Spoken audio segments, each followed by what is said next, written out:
So Google has this nifty thing called Google Trends, where you can go and you can throw in search keywords, and you can see what happens in terms of the searches that are done for those keywords. And they don't give you the number of searches, they give you something relative, kind of like what Indeed did with the job postings. It's relative. But what you're seeing here is going back, you can see the circles are Q1 in 2018, 2019, 2020, and 2021. So in 2018, we had a good economy. It was growing. You can see, how many people were searching on Google for jobs. 2019, it warmed up a bit. So you started to see more people searching for jobs, slightly larger GDP growth. In 2020, right before the pandemic hit, things were actually pretty hopping in the job space, okay? So the peak for the period. But now check this out. In 2021, we are lower in terms of searches on Google for jobs compared to 18, 19, or 20. It's fascinating to me because the economic growth that we're projecting started really to come into play, in the beginning of this year. The job spikes you saw, we're on track with where we were for February job demand, in February, and it's increasing now. So compare, last year to this year, it just doesn't seem right. So combined with the fact that we've got a lot of people that still or theoretically need to be taken up into the economy to work, and we have the jobs, what we're seeing here is seeker behavior is changing. People aren't searching as much for jobs.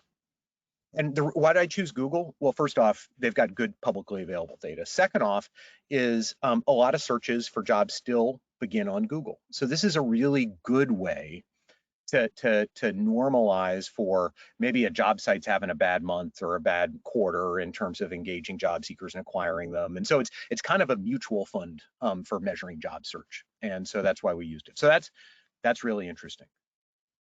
Now this is again some internal data, and we also are referencing this. This isn't anything that it's not number of clicks or anything along those lines. This is a reference to the high point of our own data.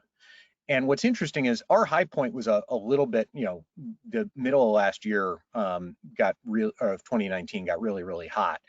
But I think there was some season in there. We didn't adjust this for seasonality. The key point here is you see where the pandemic line is, and now you see where we're at today. It's still lower. It's just nuts in terms of the fact what this is showing is job seekers are, the previous slide shows that job seekers are doing fewer searches for jobs on Google. What this is showing is that job seekers are engaging with job ads materially less than they were before. In fact, at the lowest point in the data set that we're looking at. So both of those are confirmatory, kind of pieces of information about intent. And then this is the other one that is also unique. And this may be a little bit hard to kind of grok, but it's on point. The blue line here is a rolling three-month average of what we call a click-to-apply rate.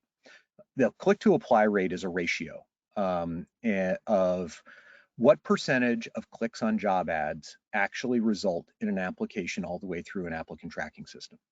And what you can see here is the average when you kind of roll it out a little bit by doing it, a 3-month rolling average, it takes the spikes out, is flat as a board. It's roughly just a little bit above 5%.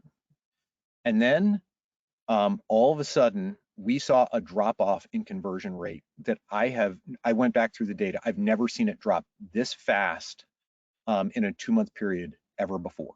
So a high in January, it cratered in February, it fell off the charts in March. And the April data so far, it's not on here because it's not fully baked, is worse than March, meaning that there is a materially lower apply rate. So what does that mean? That means that job seekers are looking at ads and they, on a proportional basis, applying to fewer jobs from those ads. So searches are down, clicks are down, and people deciding to actually apply to a job ad that they clicked on is down as well. So it's a triple whammy.